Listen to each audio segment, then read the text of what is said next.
ओम नमः शिवाय।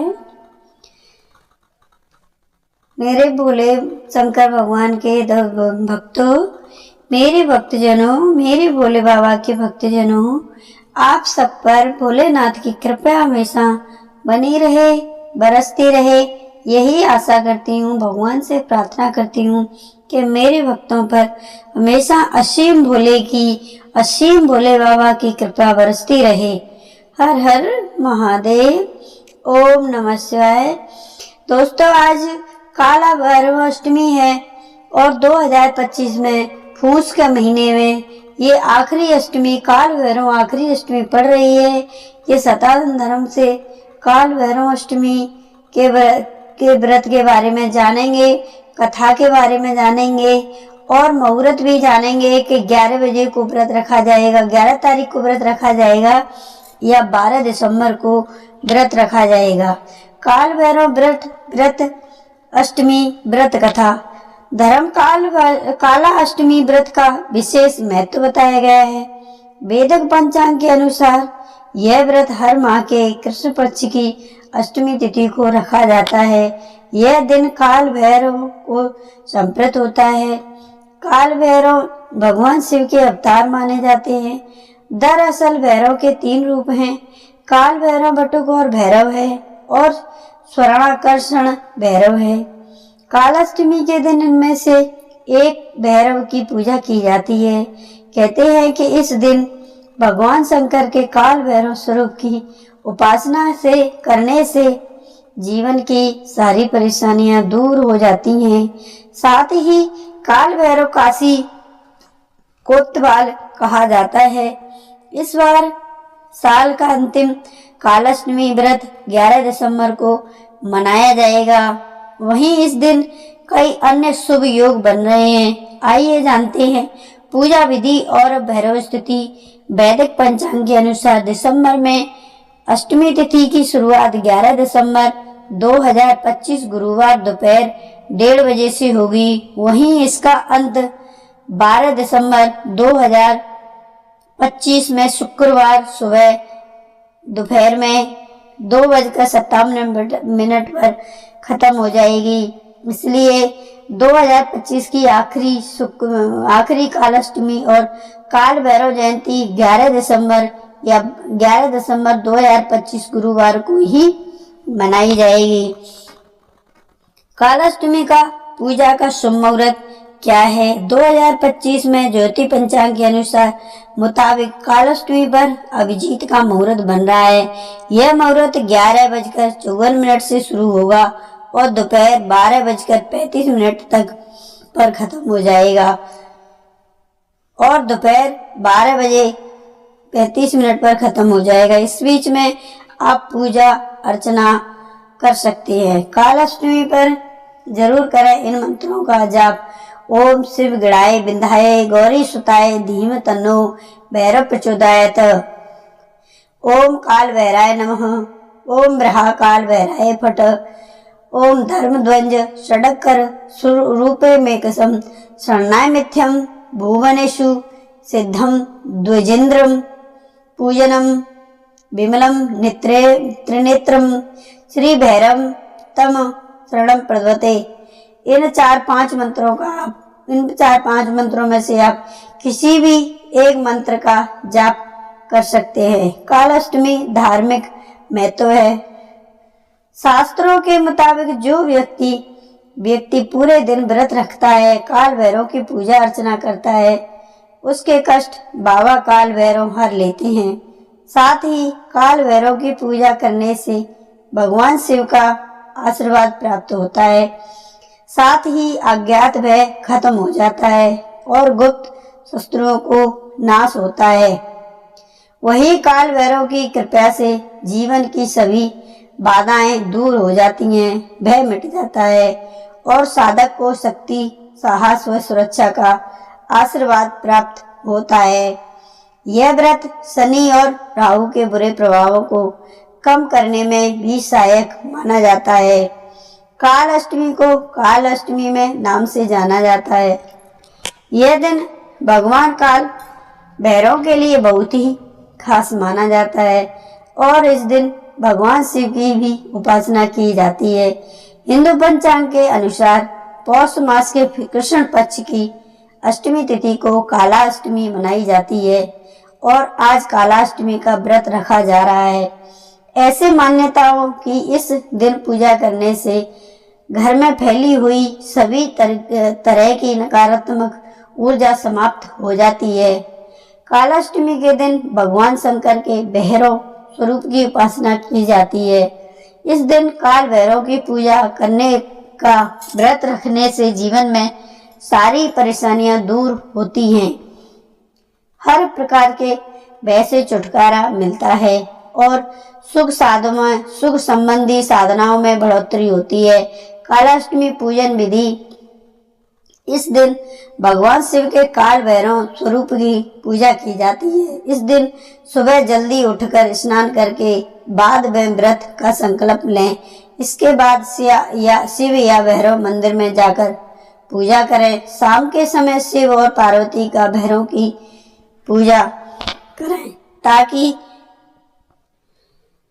पूजा करें क्योंकि भैरव और तंत्रकों का देवता माना जाता है, इसलिए इनकी पूजा रात में भी की जा सकती है। काल भैरव की पूजा में दीपक, काले तिल, उड़द और सरसों के तेल को अवश्य शामिल करें। व्रत पूरा करने के बाद काले कुत्ते को मीठी रोटियां खिलाएं। कालाष्टमी व्रत का महत्व क्या होता है, आइए जानते हैं इस कथा में। काल भैरव भगवान शिव का ही एक स्वरूप है। ऐसे में कहा जाता है कि जो कोई भी भक्त इस दिन सच्ची निष्ठा भक्ति से व्रत काल भैरव की पूजा करता है, भगवान शिव उस इंसान के जीवन में तरह तरह की नकारात्मक ऊर्जा को बाहर निकालकर उसको सुख समृद्धि का आशीर्वाद प्रदान करते हैं। कालाष्टमी के दिन भूल कर भी ना करें ये काम।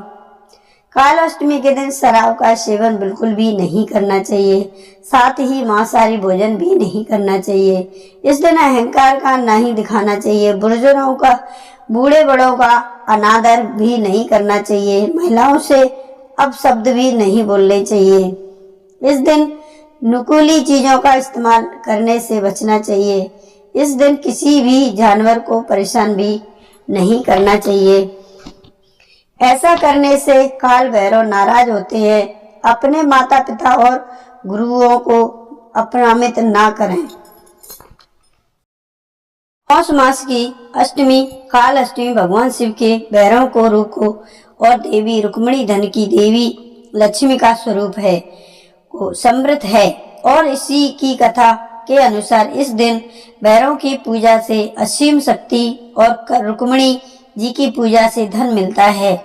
यह व्रत संतान प्राप्ति और सौभाग्य के लिए भी रखा जाता है, जिसमें द्वापर युग में देवी रुक्मिणी ने जन्म का विशेष महत्व था, जिसके प्रभाव से व्रती होकर हर कष्ट से मुक्ति मिलती है।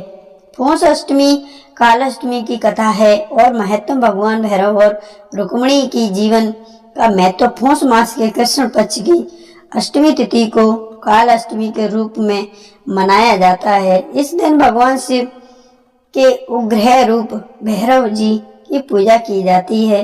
इससे असीम शक्ति प्राप्त होती है। साथ ही यह दिन धन की देवी लक्ष्मी के अवतार में देवी रुक्मिणी के जन्म का दिन भी माना जाता है, इसलिए उनकी पूजा भी फलदायी होती है। पौष पुत्र एकादशी संबंध है परोप रूप से है। पौष मास के पुत्र एकादशी भी आती है, जिसकी कथा के अनुसार इस व्रत में प्रभाव से धनेश्वर नामक व्यक्ति को पुत्र प्राप्त हुआ था और उसकी सभी मनोकामनाएं पूर्ण हुई थी। यह व्रत सौभाग्य और संतान सुख के लिए महत्वपूर्ण है। मासिक दुर्गाष्टमी के से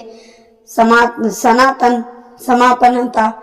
हर माह आने वाली मासिक दुर्गाष्टमी शुक्ल पक्ष की अष्टमी भी माना दुर्गा मां समृद्ध होती है और इसी तरह पौष अष्टमी भी एक महत्वपूर्ण अष्टमी तिथि है जो विशेष देव शक्तियों से जुड़ी है। व्रत और पूजा विधि सामान्य है। पूजा का समय पौष कृष्ण अष्टमी या पौष शुल्क अष्टमी मानसिक दुर्गाष्टमी के रूप में के दिन देवता भगवान भैरव, माँ दुर्गा या देवी रुक्मिणी की पूजा की जाती है। मंत्र भैरव मंत्र और दुर्गा मंत्रों का जाप किया जाता है। अर्पण विधि पूजा करें, जैसे दीपक जलाना है, गंध पुष्प चढ़ाना और भोग लगाना भी अनिवार्य है। पौष मास की अष्टमी, चाहे वह कृष्ण पक्ष हो, कालाष्टमी हो या शुक्ल पक्ष दुर्गाष्टमी हो, आत्मिक शक्ति, धन, सौभाग्य और संतान हो प्राप्ति के लिए एक महत्वपूर्ण व्रत है, जिससे संबंधित देवताओं की पूजा और कथा श्रवण लाभ मिलता है। पौष मास की कालाष्टमी आज जाने महत्वपूर्ण मंत्र पूजा विधि। दरअसल यह व्रत हर महीने कृष्ण पक्ष की अष्टमी तिथि को मनाया जाता है, जो कि भगवान शिव के अन्य स्वरूपों को समृद्ध है। पौष मास कृष्ण पक्ष की यह अष्टमी तिथि है। आज पौष मास दुर्गा अष्टमी, यह व्रत हर मास शुक्ल पक्ष की अष्टमी तिथि रखा जाता है। इस दिन माँ भगवती विधि विधान से पूजन की जाती है। तो आइए हम आपको पौष दुर्गाष्टमी व्रत महत्व एवं पूजा विधि के बारे में भी बताएंगे। पौष दुर्गाष्टमी व्रत से होती है मनोवांछित फलों की प्राप्ति। हिंदू धर्म में पौष दुर्गाष्टमी को बहुत महत्वपूर्णता माना जाता है। हर महीने की इस तिथि को माँ दुर्गा की पूजा करने का विधान है। माता रानी के भक्त इस दिन पूजा करने के साथ व्रत का पालन भी करते हैं। माँ दुर्गा को प्रसन्न करने के लिए यह दिन बहुत खास माना गया जाता है। धार्मिक मान्यताओं के अनुसार जो व्यक्ति इस दिन माँ भगवती की पूजा और व्रत करते हैं, उसकी सभी मनोकामनाएं पूर्ण होती हैं और जीवन में तमाम कष्टों से छुटकारा भी मिलता है। इस शुभ तिथि पर जगत जननी आदि शक्ति माँ दुर्गा की विधि पूर्वक पूजा अर्चना की जाती है और व्रत किया जाता है। पंडितों के अनुसार इस काम को करने से जातक को माँ दुर्गा का आशीर्वाद प्राप्त होता है और जीवन में खुशियों का आगमन होता है। माँ दुर्गा की कृपा पाने के लिए दान करने से आर्थिक तंगी से छुटकारा मिलता है। इस सामाजिक दुर्गाष्टमी का दिन में देवी दुर्गा को समृद्ध होता है और इस दिन माता की विशेष पूजा अर्चना की जाती है। माता दुर्गा को शक्ति की अधिदात्री देवी माना जाता है। इस दिन माता की पूजा करने से पापों का नाश होता है और मन शुद्ध होता है। माता दुर्गा की कृपा से सभी मनोकामनाएं पूर्ण होती हैं। पंडितों के अनुसार पौष दुर्गाष्टमी का दिन बहुत खास होता है, इसलिए इस दिन सुबह जल्दी उठकर स्नान आदि से निवृत्त हो जाएं, फिर पूजा स्थल पर मंदिर की साफ सफाई करें। इसके बाद माता दुर्गा का प्रिय रंग अर्थात लाल रंग के वस्त्र धारण करें। इसके बाद चौकी पर लाल रंग का कपड़ा बिछाकर माँ दुर्गा की प्रतिमा या फोटो स्थापित करें। देवी माँ को जल अर्पित करें और घी का दीपक जलाएं। उसके बाद माँ भगवती को 16 श्रृंगार की सामग्री चढ़ाएं। साथ ही लाल चुनरी या लाल रंग का पुष्प और अक्षत आदि अर्पित करें। देवी दुर्गा की मूर्ति को भोग के रूप में फल या मिठाई अर्पित करें। इसके बाद घी का दीपक जलाकर दुर्गा चालीसा का पाठ करें। अंत में माँ दुर्गा की आरती करें। आप दुर्गा सप्तशती का पाठ करते समय ओम दुम दुर्गाय नमः मंत्र का जाप कर सकती हैं। पूजा के बाद माँ दुर्गा को फल स्वरूप और भोग अर्पित करें। फिर आप माँ दुर्गा की आरती करें। अगर आप व्रत है तो ताजे फल और दूध का सेवन करें। व्रत करने के बाद दान करना शुभ माना जाता है। आप दुर्गाष्टमी के दिन गरीबों को भोजन, वस्त्र या अन्य जरूरत की चीजों भी दान कर सकते हैं। पौष दुर्गाष्टमी पर बन रहे हैं शुभ संयोग। ज्योतिषी के अनुसार पौष माह के शुक्ल पक्ष की अष्टमी की तिथि पर शिव योग का निर्माण हो रहा है। इस दिन रवि योग का संयोग बन रहा है। इसके साथ ही सिद्धि योग का भी निर्णय हो रहा है। इसके अलावा रेवती नक्षत्र का भी संयोग बन रहा है, वहीं सर्वार्थ सिद्धि योग है, अमृत सिद्धि योग है और अभियोग का भी संयोग बन रहा है। इन योगों में माँ दुर्गा की पूजा करने से साधक की हर मनोकामनाएं पूर्ण होती हैं। पूंछ दुर्गा पर इन्हीं चीजों का भोग लगाने मिलेगा लाभ। घी से बने हलवे का भोग लगाएं। अगर आप माँ दुर्गा को घी से बना हलवे का भोग अर्पित करते हैं तो उनके आशीर्वाद जीवन में समृद्धि और सफलता मिलती है। इस दिन घी की से बने हलवे का भोग अर्पित करने से कार्य क्षेत्र में आने वाली परेशानियां दूर हो सकती हैं। साथ ही घर की कोई भी लंबी समय से सामान पड़ा रहा है तो वह हलवा प्रसाद के रूप में बांटने से अच्छे परिणाम मिलते हैं। सफेद मिठाइयों का भी माता रानी को भोग लगाना शुभ माना जाता है। माँ दुर्गा को सफेद मिठाई का भोग अर्पित करना बेहद शुभ माना जाता है। सफेद रंग शुद्धता और पवित्रता का प्रतीक होता है। इस दिन सफेद मिठाई अर्पित करने से मनोकामनाओं की पूर्ति होती है और जीवन की बाधाएं दूर हो सकती हैं। अगर किसी विशेष काम में सफलता पाना चाहते हैं तो यह उपाय प्रभावशाली हो सकता है। माँ दुर्गा को अनार का भोग अवश्य लगाएं। अनार का फल माँ दुर्गा को भोग में अर्पित करना बेहद ही लाभकारी माना जाता है। अनार अर्पित करने से मनचाहे फल प्राप्त होते हैं। इसके साथ ही अनार का भोग लगाते समय माँ दुर्गा के मंत्रों का जाप करने से विशेष आशीर्वाद प्राप्त होता है और सौभाग्य में वृद्धि बनी रहती है। अगर कोई माँ दुर्गा की नियम और पालन से पूजन करता है तो माँ दुर्गा हमेशा अपने भक्तों पर कृपा बनाए रखती हैं, लक्ष्मी का आगमन करती हैं। उनके घर में धन धान्य की कभी कोई कमी नहीं रहती। कहा जाता है कि माँ दुर्गा को प्रसन्न करना आसान काम है, कोई कठिन काम नहीं है। अगर आप चाहो तो ये छोटी छोटी चीजों का भोग लगाकर दान कर घर माता